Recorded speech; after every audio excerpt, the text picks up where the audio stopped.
को सेवाएं भी दी हैं ऐसे कविंदर चौधरी जी।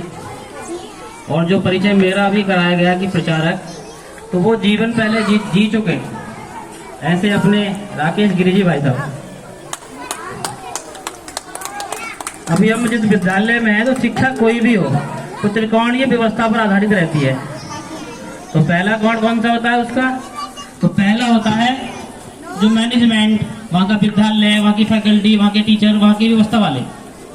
और दूसरा होता है वहाँ पढ़ने वाले, शिक्षा प्राप्त करने वाले शिक्षार्थी। और जो तीसरा बड़ा महत्वपूर्ण होता है वो होता है अभिभावक। तो अभी डॉक्टर साहब ने बताया था कि जो ऐसे क्षेत्र में विद्यालय बनने से बहुत बड़ा लाभ समाज को होने वाला है। तो केवल ये लाभ इनके करने से नहीं होने वाला। ये कितनी भी अच्छी इमारत बना दें, कितनी भी व्यवस्थाएं दे दें, केवल इनके करने से नहीं होने वाला। जब तक यहाँ के जो ग्रामवासी रहने वाले लोग हैं, अभिभावक लोग हैं, उनकी भूमिका नहीं रहेगी। क्योंकि आप देखिए इतिहास में जितने भी पहले गुरुकुल व्यवस्था थी, उन गुरुकुल व्यवस्था में सारी व्यवस्था की देखरेख समाज के लोग करते थे। और उनको ऐसा लगता था कि ये गुरुकुल हमारा अपना है, इसलिए फसल कटने के बाद एक हिस्सा गुरुकुल का निकालते थे। उस गुरुकुल में कुछ पशु होते थे तो उनकी चिंता भी करते थे। तो इसलिए इस विद्यालय की चिंता आप सबको भी करनी होगी, तब कहीं जाकर जो डॉक्टर साहब ने कहा वो मिशन पूरा होगा। तो आप सबके सहयोग की बहुत अपेक्षा है। तो कि ये दिवस ऐसा है कि बहुत बहुत बड़े बड़े बलिदानियों ने इस देश को बलिदान दिया। एक उदाहरण मुझे ध्यान आ रहा है, उस उदाहरण को बताकर अपनी बात को पूरी करूंगा क्योंकि समय की अपनी एक मर्यादा है। दो नाम हम सबने सुने होंगे, चंद्रशेखर आजाद और भगत सिंह। इन दोनों की एक वार्तालाप थी। मैं एक पुस्तक पढ़ रहा था तो उसमें लिखा था, वो वार्तालाप कैसी थी, एक बारी दोनों बात कर रहे थे और आपस में हंसी मजाक कर रहे थे दोनों। तो भगत सिंह ने कहा कि भी कितना भी कुछ कर लो, तुमसे पहले दूल्हा मैं बनूंगा। इतना सुनकर चंद्रशेखर आजाद ने कहा कि दूल्हा तो पहले मैं ही बनूंगा। तो लगातार इस बात को क्या वो हंस रहे थे, जोर से बोल रहे थे। ये बात उनके कुछ साथियों ने सुनी। उन्होंने कहा कि बताओ, देश की आजादी के लिए लड़ाई है और ये दोनों दूल्हा बनने के लिए लगे पड़े हैं। सुनकर हमें भी ऐसा लगेगा कि दूल्हा, जो आजादी के मत वाले थे, जो इस देश पे बलिदान हो गए, वो दूल्हा बनने की बात कर रहे थे। लेकिन जब लास्ट में जब भगत सिंह को फांसी की सजा हुई तो भगत सिंह ने एक पत्र चंद्रशेखर आजाद जी के नाम लिखा। और वो पत्र जब चंद्रशेखर आजाद जी के पास आया और उन्होंने अपने साथी क्रांतिकारियों के सामने वो पढ़ा, तो उन्होंने कहा कि मैं तुमसे हमेशा कहता था कि दूल्हा पहले मैं बनूंगा और देखो मेरा दूल्हा बनने का समय आ गया। तो आप देखिए वो दूल्हा कैसे। फिर उन्होंने एक जवाब में पत्र लिखा कि अभी तो समय है, अभी तो समय है, अभी देखते हैं कौन पहले दूल्हा बनता है। और आप देखिए ना, उनसे पहले फिर उनको चंद्रशेखर आजाद जी का बलिदान हुआ। तो कैसे आजादी के मतवाले थे, से देश पर बलिदान होने के लिए भी हंसी मजाक करते थे। तो कहीं ना कहीं उनसे प्रेरणा लेकर हम सबको भी समाज के काम में आगे बढ़ना चाहिए।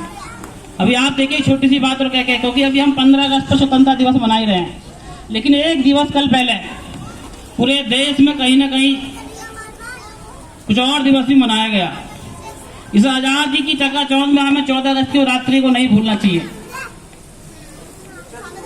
वो आजादी तो हमें मिली, लेकिन कितने बलिदानों के बाद ऐसे बलिदानी जिनका नाम भी हम सबको स्मरण नहीं। वो कैसे बलिदानी? एक पुस्तक है फ्रीडम एट मिडनाइट, आजादी आधी रात को। उसका एक प्रसंग मुझे ध्यान आ रहा है, मैं पढ़ रहा था। तो रात के 12-1 बजे पंडित जवाहरलाल नेहरू को एक कॉल आती है कि जी आजादी तो सुबह हो ही जाएगी, लेकिन यहाँ पे बहुत सारे दंगे हो गए हैं। और एक गांव का उन्होंने नाम लिया कि एक गांव में तो ऐसा हो गया है कि उस गांव की सारी लाइट बंद कर दी है, पानी बंद कर दिया है और सारी जो रसद सामग्री है कोई उस गांव में नहीं पहुंच रही। उन्होंने कहा कि ऐसा क्यों? तो ऐसा कि जैसे ही प्यास लगती है बिजली के लिए, गर्मी से बाहर लोग निकलते हैं तो बाहर कुछ लोग खड़े हैं और उन्हें मार देते हैं। वो क्षेत्र आज पाकिस्तान में है। तो पूरे गांव को बड़ी बेरहमी से मारा गया था 14 अगस्त की रात्रि को। तो कई उस गांव को तो हम नहीं जानते, कुछ नाम हमें चुनिंदा पता है। तो 14 अगस्त की रात्रि को जितने बलिदान इस देश के लिए हुए, और आप देखिए ना, इस देश का उस समय का थोड़ा सा दुर्भाग्य कहूंगा मैं कि इतनी बड़ी घटना के बाद मतलब लाखों का नरसंहार हुआ था। उसके बाद ये सबको यह कल्पना थी कि देश जब लाल किले से कोई बातचीत होगी तो उसका भी जिक्र होगा जो इतनी बड़ी संख्या में नरसंहार हुआ है। और वहां जब उनसे कहा गया उस समय के प्रमुख नेताओं से कि जी जब आप बोलने के लिए जाओ तो जरा दुख व्यक्त कर देना वहां का भी, तो उन्होंने जो जवाब दिया वो बड़ा चिंतनीय। उन्होंने क्या कहा? उन्होंने कहा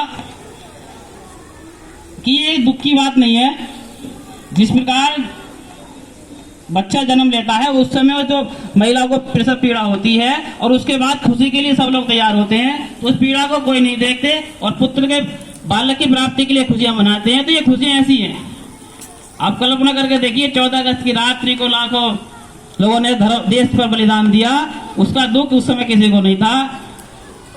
इसलिए एक पुस्तक है और देश बट गया, उसमें 3 चित्र है, उनका वर्णन करके अपनी बात को पूरी कर रहा हूं। उन 3 चित्रों को एक ही समय के थे, एक ही भारत के ही थे। तो एक चित्र था दिल्ली का, पूरी दिल्ली दुल्हन की तरह सजी हुई है, सब लोग खुशियां मना रहे हैं कि सुबह ये देश आजाद होने वाला है। एक दूसरा चित्र भी इसी देश का था, उसी समय का, चारों तरफ आग लगी पड़ी है, चीख पुकार मची हुई है, मां बहनों की इज्जत के साथ खिलवाड़ किया जा रहा है,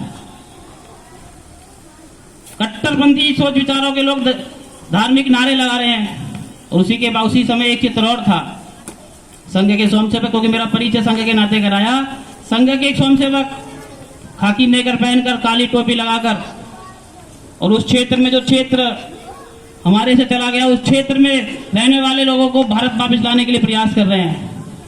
और उसमें बहुत सारे संघ के स्वयंसेवक बलिदान भी हुए। स्वतंत्रता दिवस की खुशियों के साथ साथ हम उन सब बलिदानियों को हम सबको ध्यान रखना चाहिए। तो निश्चित ही उन बलिदानियों की कहीं ना कहीं आत्मा को सुकून मिलेगा। आप सबको इस स्वतंत्रता दिवस की बहुत बहुत शुभकामनाएं। धन्यवाद।